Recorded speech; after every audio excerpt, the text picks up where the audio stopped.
Organisation structure, functional division. आज ना organisation के स्ट्रक्चर के बारे में पढ़ेंगे। प्रक्रिया पढ़ चुके हैं, प्रोसेस के फॉर्म में पढ़ चुके हैं, अब स्ट्रक्चर के फॉर्म में पढ़े। ऑर्गेनाइजेशनल, यार क्या है, ORGANISATIONAL,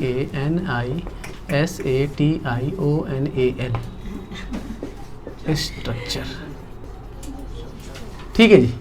दो तरीके का होता है, एक होता है आपका फंक्शनल और एक होता है डिविजनल।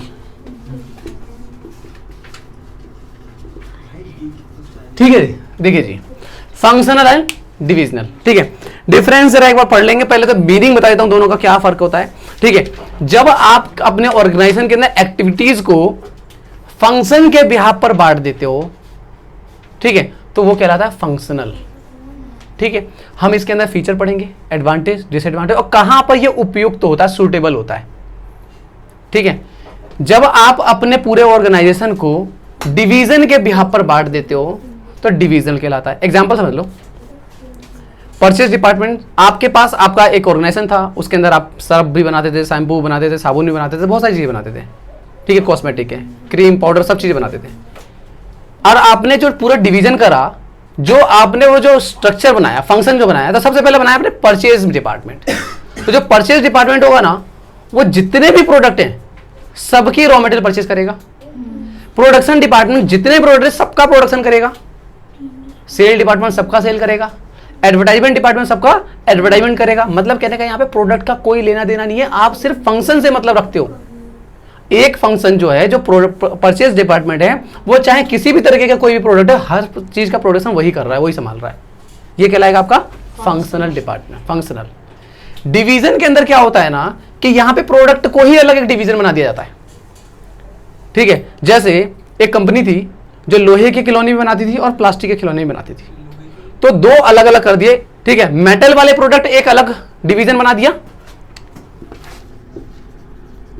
ठीक है, और प्लास्टिक वाले एक अलग बना दिया।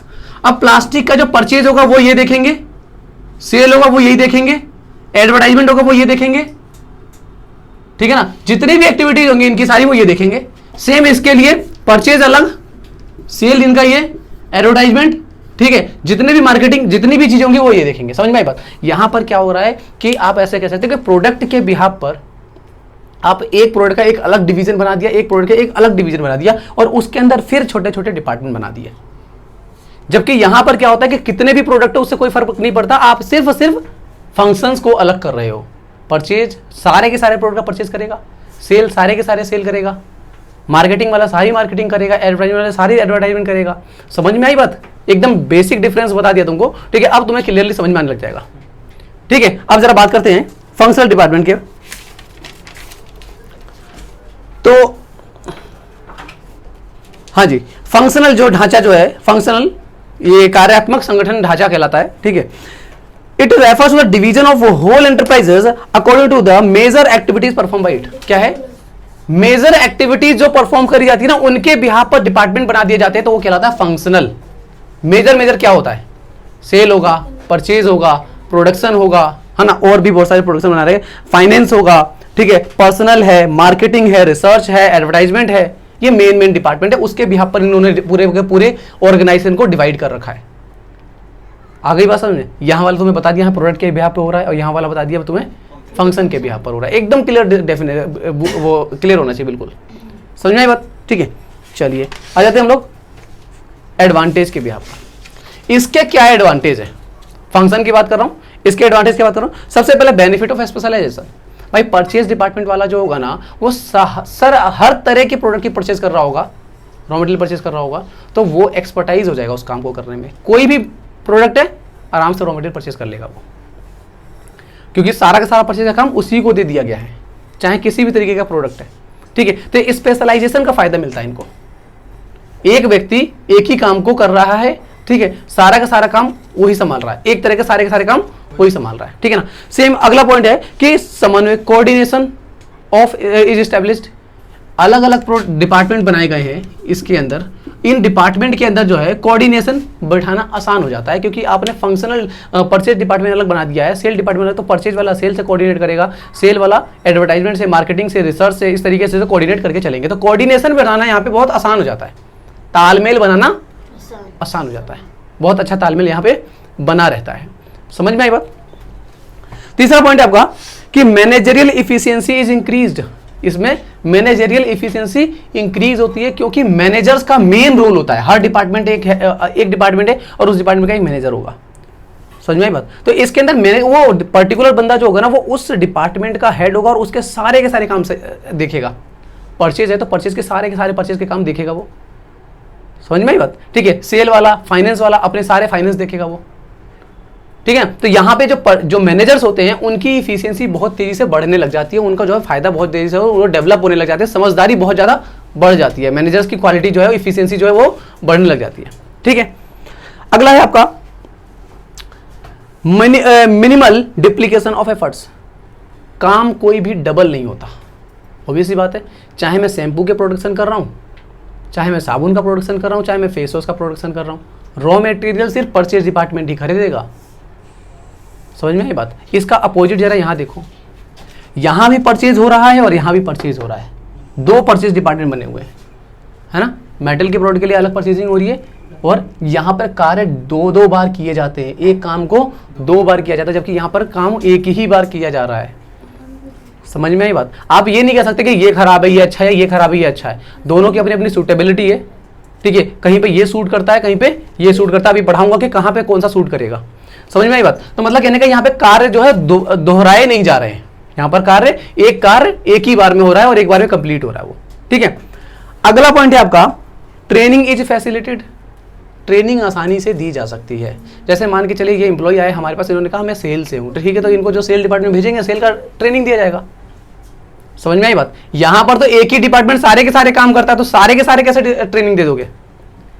आ गई बात समझ में। ठीक है, तो यहां पे क्या होता है कि ट्रेनिंग जो है आसानी से दी जा सकती है। कैसे दी जा सकती है, क्योंकि पर्टिकुलर फील्ड, हर एक फंक्शन का अलग अलग डिपार्टमेंट बनाया गया है। ठीक है, नेक्स्ट पॉइंट आपका equal weightage to all function. यहां पर जो फंक्शन इक्वल वेटेज दी जाती है। इक्वल वेटेज मतलब जितना परचेज डिपार्टमेंट इंपॉर्टेंट है ना, उतना ही सेल डिपार्टमेंट इंपॉर्टेंट है ना, उतना ही एडवर्टाइजमेंट, उतना ही फाइनेंस, सारे के सारे डिपार्टमेंट इक्वली इंपॉर्टेंट है।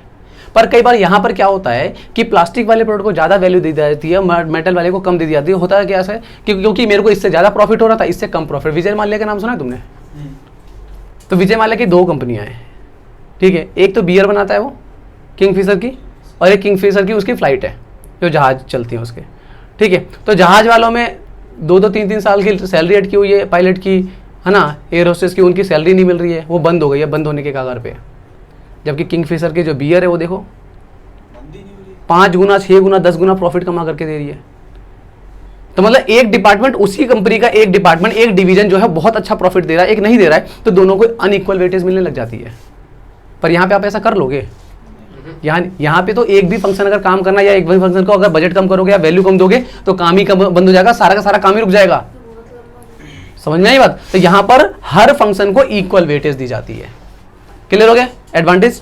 ठीक है, डिसएडवांटेज क्या है भाई, संगठनात्मक उद्देश्यों की अवहेलना, मतलब ignorance in the organisation objective. Organisation के ऑब्जेक्टिव से मतलब नहीं होता, अपना अपना काम देख रहे होते सब। समझ में आई बात। अच्छा, ये वाला फीचर, ये जो डिसएडवांटेज है ना, वो यहाँ भी मिल जाएगा तुमको। ठीक है, यहाँ पे समझते हैं कि हर परचेज वाला ये सोच रहा है कि भाई मुझे परचेज करने से मतलब है, बस मुझे ये नहीं मतलब है कि बंदा सेल कर पा रहा है नहीं कर पा रहा है, या प्रोडक्शन कर पा रहा है नहीं कर पा रहा है। मेरे को सिर्फ अपना काम करना है, मेरे को इतने माल परचेज करना था, इतने रेट में परचेज करना था, मैं करके आ गया। समझ में आई बात। एडवर्टाइजमेंट वाला कह रहा है कि भाई मुझे एडवर्टाइजमेंट करने से मतलब है, मुझे नहीं पता सेल बढ़ रही है नहीं बढ़ रही, मेरा काम था मैंने कर दिया। समझ में आई बात। मतलब कहने का कि ऑर्गेनाइजेशन के गोल्स को कोई नहीं देख रहा है, अपने अपने टारगेट को कंप्लीट किए जा रहे हैं सब। आई बात समझ में। और अपना टारगेट कंप्लीट करने के चक्कर में कहीं ना कहीं ऑर्गेनाइजेशन के ऑब्जेक्टिव्स को अवहेलना की जा रही है, इग्नोरेंस किया जा रहा है। समझ में आ गई बात। ठीक है, दूसरा है आपका कि difficulty in the inter departmental coordination. Inter departmental, इस डिपार्टमेंट को इस डिपार्टमेंट से कोऑर्डिनेट करने में दिक्कतें आती है। क्यों दिक्कतें आती हैं भाई, इसको टारगेट मिला था भाई सेल करने का, कि भाई मुझे सेल करनी है, सेल करनी है। ठीक है, वो सेल करने के लिए बंदे लेके खड़ा है, एडवर्टाइजमेंट वाले ने अपनी एडवर्टाइजमेंट कर दी है, प्रोडक्शन हुआ ही नहीं अभी तक। तो आपस में कोऑर्डिनेशन में दिक्कत आ रही है। एक अलग डिपार्टमेंट है, ठीक है, वो कह रहा है कि भाई मैं किस किस का प्रोडक्शन करूँ, इतने सारे प्रोडक्शन है, इतने सारे प्रोडक्ट है, ठीक है ना, मेरे पास एम्प्लॉय नहीं है, सब एक दूसरे को बड़ा, एम्प्लॉय की नहीं है तो एम्प्लॉय का काम किसका है, एचआर डिपार्टमेंट का है, तो वो एचआर देखेगा। समझ में आएगा? तो हर अलग अलग डिपार्टमेंट का अलग अलग काम है। तो यहां पर क्या है कि एक दूसरे से जो है कोऑर्डिनेशन करना थोड़ा दिक्कत आती है, ठीक है जी। अगला पॉइंट है आपका कॉन्फ्लिक्ट ऑफ इंटरेस्ट, हितों में कटाव, मतलब अपने अपने इंटरेस्ट के लिए बात करने लग जाते हैं। जब अपना इंटरेस्ट देखोगे तो कहां से हो पाएगा, मतलब कहने का ये है कि सेल वाला कह रहा है कि भाई मेरे को तो ज्यादा कमीशन खाना है, कमीशन कमाना है, तुम सेल करूंगा, और सेल तो तब करूंगा जब प्रोडक्शन वाला प्रोडक्शन करके देगा। सेल वाला कह रहा है भाई मेरे को सेल करनी है, सेल करने के लिए एडवर्टाइजमेंट का होना जरूरी है। एडवर्टाइजमेंट वाला कह रहा है कि भाई मेरे पास बजट ही नहीं इतना एडवर्टाइजमेंट करने का। भाई एडवर्टाइजमेंट करने में तो पैसा खर्च होता है ना ज्यादा, ठीक है ना, वो बजट ही नहीं है, वो कह रहा है कि नहीं भाई ऑफर देना पड़ेगा। मैनेजर से बात कर रहा है कि भाई ऑफर दो मुझे, बाय 1 गेट 1 करवाओ, बाय 3 गेट 1 करवाओ, ठीक है, 20% डिस्काउंट दिलवाओ, तब तो मेरा माल ज्यादा बिकेगा, मेरे को कमीशन मिलेगा, ठीक है। वो कह रहे भाई हम नहीं दे सकते, अगर ऑफर देकर के ही कर दोगे तो फिर माल फ्री में जा रहा है हमारा, तो नुकसान हो रहा है। तो क्या है, कॉन्फ्लिक्ट आने लग जाते हैं, इंटर डिपार्टमेंटल कॉन्फ्लिक्ट आने लग जाते हैं, ठीक है। दूसरा है आपका hurdle in the complete development. Complete development में हर्डल आती है क्योंकि सब अपने अपने काम को कर रहे हैं, तो ऑर्गेनाइजेशन को की बात मान नहीं रहा होता है, कोई ऑर्गेनाइजेशन की इंटरेस्ट को देख नहीं रहा होता है, तो सिर्फ अपने आप को डेवलप करने में लगे होते हैं। ये आपको एक पॉजिटिव पॉइंट भी देख सकते हो, नेगेटिव भी, अपने अपने को करते हुए तो फंक्शन वो पूरे ऑर्गेनाइजेशन को बढ़ावा दे रहे हैं। पर हम फिलहाल डिसएडवांटेज की बात कर रहे हैं, तो डिसएडवांटेज में ये पॉइंट काउंट कर रहे हैं कि सब अपना अपना देख रहे होते हैं। क्लियर है? अच्छा जी, सूटेबिलिटी देख लेते हैं जरा। सूटेबिलिटी क्या है? जहां व्यावसायिक इकाइयों का आकार बड़ा हो, ठीक है, अगर बिजनेस ऑर्गेनाइजेशन बहुत बड़ा है, ठीक है, तो उसमें क्या होगा कि आपका जो प्रोडक्ट है, ठीक है, बहुत सारा परचेज करना है, तो आपने एक फंक्शन एक अलग से कर दिया, मतलब परचेज करने के लिए वो हर तरह की परचेज करता है, ठीक है। एक वेयर हाउसिंग के लिए डिपार्टमेंट बनाते हैं, वो वेयर हाउसिंग हर चीज की वेयर हाउसिंग करता है, जितने भी प्रोडक्ट हैं आपके सबका स्टॉक करके रखता है, वो उसकी सेफ्टी रखता है, ठीक है। तो हर एक चीज की जहां पे ऑर्गेनाइजेशन बहुत बड़ा होगा तो वहां पे आप फंक्शनल का यूज कर सकते हो, ठीक है। जहां विशिष्टीकरण की आवश्यकता हो, मतलब विशिष्टीकरण का मतलब है स्पेशलाइजेशन की फैसिलिटी। भाई आपको जरूरत है कि आप हर काम को स्पेशलाइज तरीके से करवाएं, ठीक है, तो वहां पर ये वाला फंक्शन कामयाब आएगा, ठीक है। और क्या है, जहां पे अधिकारों का विकेंद्रीकरण आवश्यक हो, मतलब जहां पर आप अपने राइट्स को नीचे की तरफ बांट सकते हो, मतलब देखो इन डिपार्टमेंट में आपने अधिकारों को जो है दूसरे व्यक्तियों को जो है बांटा है। अगला है where the size of the concern is really large. क्या करवा रहे हो तुम भी यार, कहाँ पढ़ा रहा हूँ कहाँ चला रहे हो। स्पेशलाइजेशन रिक्वायर्ड बता दिया, डिसेंट्रलाइजेशन ऑफ अथॉरिटी बता दिया कि अथॉरिटी जो डिसेंट्रलाइज कर दी जाती है, ठीक है। Where there is only one product that is sold, या फिर और सिर्फ एक ही प्रोडक्ट सोल्ड किया जा रहा, मतलब एक ही माल बिक रहा हो। क्या बहुत ज्यादा सिमिलरिटी अगर प्रोडक्ट में भी है, जैसे सर्फ और साबुन जो टिकिया होती है, उन दोनों का सेम लगभग सेम कॉम्पोजिशन होता है। जैसे निरमा सर्फ की बात करें, निरमा टिकिया की बात करें, तो सेम ही चीज होती होगी उसके अंदर, तो समझ में। तो अगर ऐसे कोई प्रोडक्ट बचे तो वहां पे के लिए फंक्शनल बहुत बेस्ट है, ठीक है। समझ में आई बात। आ जाते हैं डिवीजन पे। डिवीजन के अंदर क्या है, डिवीजन में बता दिया आपको कि प्रोडक्ट के बिहाफ पर जो है डिपार्टमेंट बना दिए जाते हैं, ठीक है जी। अब जैसे कि यहाँ पे देखो, यहाँ पे लिखा हुआ मेटल प्रोडक्ट का डिवीजन है, मेटल प्रोडक्ट का डिवीजन है, और एक प्लास्टिक प्रोडक्ट का है। मेटल के अंदर प्रोडक्शन, मार्केटिंग, फाइनेंस, पर्सनल अलग से, और इसके अंदर भी प्रोडक्शन, मार्केटिंग, फाइनेंस सब कुछ अलग से, मतलब हर डिपार्टमेंट दो दो जगह बनेगा। आगे बात समझ, ठीक है। डेवलपमेंट ऑफ डिवीजन हेड, यहाँ पर क्या होता है, हर एक डिवीजन हेड का डेवलपमेंट आसानी से हो पाता है। इसमें क्या है ना कि एक प्रोडक्ट को नुकसान हो रहा होगा ना, तो उसका नुकसान दूसरे प्रोडक्ट के ऊपर भी पड़ने लग जाता है, पर यहाँ पर नहीं पड़ता। अब तुमने देखा एग्जांपल के किंग फिशर की जो बियर है वो बढ़ती जा रही है और ये नहीं बढ़ी, उसका नुकसान उस वाले के ऊपर नहीं पड़ रहा है। समझ में आई बात, दोनों एक बहुत अलग अलग चीजें हो गई, ठीक है ना। तो डिविजनल हेड का डेवलपमेंट हो जाता है। Divisional result can be assessed, और डिविजनल रिजल्ट भी असेस किया जा सकता है कि मुझे ये समझ में आ सकता है कि मेरा प्लास्टिक के प्रोडक्ट से कितना फायदा हो रहा है और मेरा मेटल के प्रोडक्ट से कितना फायदा हो रहा है। सेपरेटली मैं हर चीज पता लगा सकता हूँ। यहाँ पता लगा पाओगे? यहाँ तो आप एक ही सारे प्रोडक्ट को इकट्ठे ही काम कर रहे हो, तो यहाँ पे पता लगाना मुश्किल है, ठीक है ना। यहाँ पर आप हर प्रोडक्ट या हर जो डिवीजन है उसका अलग से प्रॉफिट एक्सेस कर सकते हो, ठीक है जी। अगला है क्विक डिसीजन मेकिंग। इसके अंदर डिसीजन मेकिंग क्योंकि भाई जितने जो प्रोडक्ट का वो होगा ना, यहाँ का जो मेन मैनेजर होगा ना, उसी के अंदर सारी चीजें होंगी। जो इस डिवीजन का जो मैनेजर होगा एक, उस डिवीजन के मैनेजर के अंदर सारी के सारे सेल परचेज सब कुछ जो होगा वो इसी के अंडर में चल रहा होगा। तो यहाँ पर डिसीजन लेना आसान हो जाता है, ठीक है ना।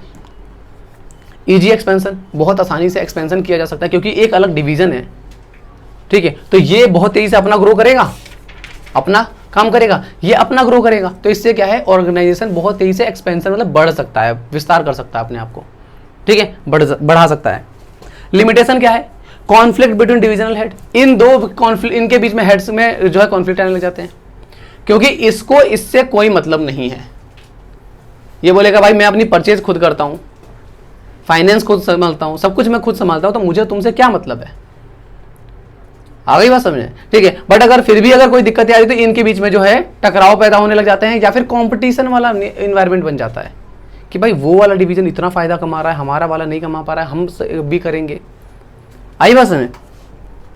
डुप्लीकेसी ऑफ फंक्शन, ये तो पहले ही बता दिया, डुप्लीकेसी, एक ही फंक्शन बार बार हो रहा है, देखो ना, यहाँ भी हो रहा है, यहाँ भी हो रहा है वही फंक्शन, जो फंक्शन यहाँ हो रहे हैं वही फंक्शन यहाँ हो रहे हैं, तो डुप्लीकेसी, और डुप्लीकेसी से क्या होगा, कॉस्ट बढ़ती है ना, ऑब्वियसली बात है, उतने स्टाफ चाहिए होंगे आपको दोनों जगह पे, समझ में आई बात। सेल्फिश एटीट्यूड हो जाता है यहाँ पे, सेल्फिश, क्योंकि ये कहेगा भाई मुझे आपसे कोई मतलब नहीं है, सिर्फ मैं अपने डिवीजन का हाल देखता हूँ, ठीक है, मेरा अच्छा डिवीजन अच्छा चल रहा है, मुझे आपके डिवीजन से कोई मतलब नहीं है, ठीक है, इसको इससे मतलब नहीं, तो अपना सेल्फिश एटीट्यूड हो जाता है कि हर डिवीजन अपना अपना देखने लग जाता है, उसको फिर दूसरे बाकी के डिवीजन से मतलब नहीं है। जबकि सबसे बड़ी बात यह है कि यह है तो एक ही ऑर्गेनाइजेशन के पार्ट ना दोनों। यहां पर ये लोग ऐसा कह सकते हैं कि भाई मुझे तुमसे मतलब नहीं है, तो दूसरे एक दूसरे के ऊपर इंटर रिलेटेड होते हैं, डिपेंडेंसी बहुत ज्यादा है यहाँ पर डिपेंडेंसी खत्म कर दी तो ये अपना अपना सेल्फिश एटीट्यूड देखने लग गए, तो ये लिमिटेशन है इसकी, समझ में आई बात। चलिए जी, सूटेबिलिटी देख लेते हैं। Where the number of the main product is more than one, जो मेन प्रोडक्ट है ना वो बहुत ज्यादा है, एक से ज्यादा है, ठीक है। जैसे एग्जांपल में हम लोग लेना मेटल प्रोडक्ट और प्लास्टिक प्रोडक्ट बिल्कुल डिफरेंट हो गए, समझ में आई बात, तब जरूरत पड़ सकती है। Where the different manufacturing technology, और जो मैन्युफैक्चरिंग की जो टेक्नोलॉजी है वो बिल्कुल डिफरेंट है। भाई प्लास्टिक के प्रोडक्ट के लिए अलग मशीनरी लगेगी, लोहे के प्रोडक्ट के लिए अलग मशीनरी लगेगी, समझ में आई बात। तो इस वजह से यहाँ पर जो है डिवीजन अलग बनाना पड़ेगा। अगला है आपका कि where the size of the concern really large, इससे बहुत ज्यादा लार्ज होता है इनका साइज।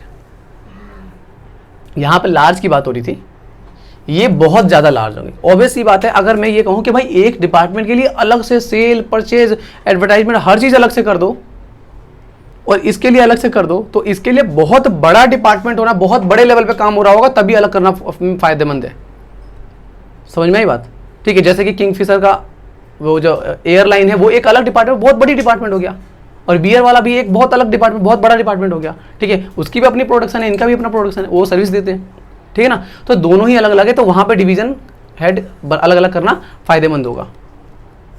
खत्म हो गया, ठीक है। डिफरेंस बिटवीन आपने पढ़ लेना है, आपका काम है ये डिफरेंस बिटवीन पढ़ने का, ठीक है। बहुत ही इंपॉर्टेंट टॉपिक है, ठीक है, डिविजनल और फंक्शनल।